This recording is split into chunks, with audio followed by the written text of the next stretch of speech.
Payday 3 has been a disaster from day one. From server issues to glaring gameplay problems, the game has been in a very sorry state since launch. There have been some patches here and there, and the occasional DLC heist, but nothing amazing.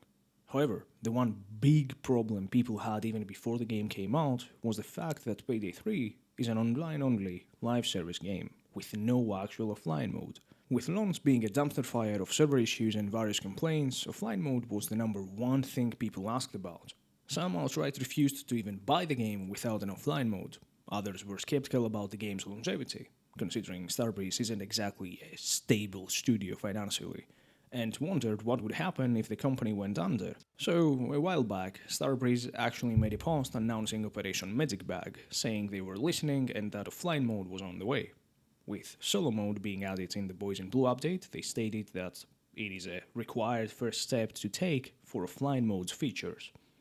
That was back in June 2024, over a year ago. Which brings us to October 2nd, 2025, when Starbreeze held an anniversary stream for Payday 3 called Our Future. And the very first thing that happens in that stream, game manager Jonas Kans announces that offline mode is no longer a feasible route for Payday 3. So offline mode, so let's talk about that. So I know that the team had good intentions with that, definitely. And they have been trying to kind of make it happen. But I think we have to face reality that is not feasible for where we are going with the game. Yeah.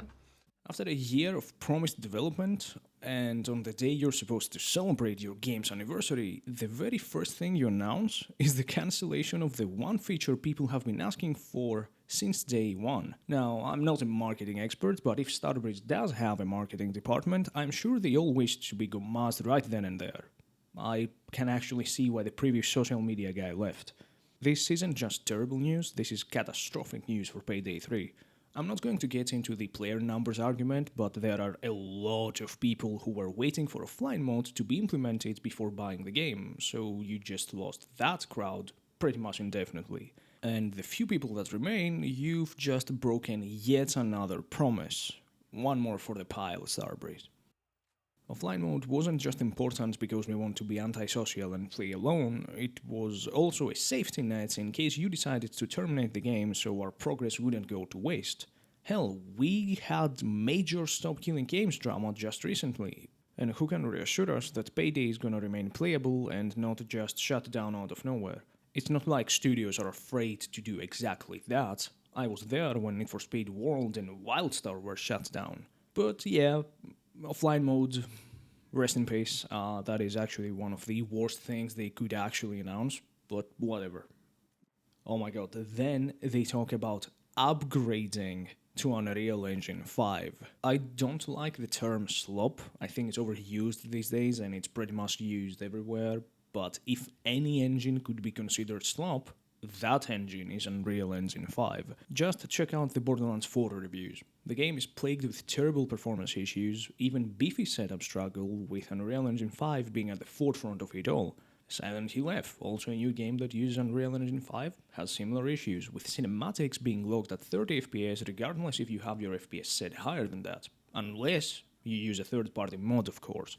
My point is that no matter how Starbreeze tries to sugarcoat it, changing to Unreal Engine 5 might cause more problems than it will fix, even though they say that it will help with heist variety. The rest of the stream is just PR control, promising things yet again for the future. Progression loops, missions, new heists and the like. So, normal updates then? This is just the norm for live service games. I don't know why they talk about it like it's the second coming of Jesus. It's literally the bare minimum. And community perception has been extremely negative to this news. I'm just adding fuel to the fire here because I want to see the world burn.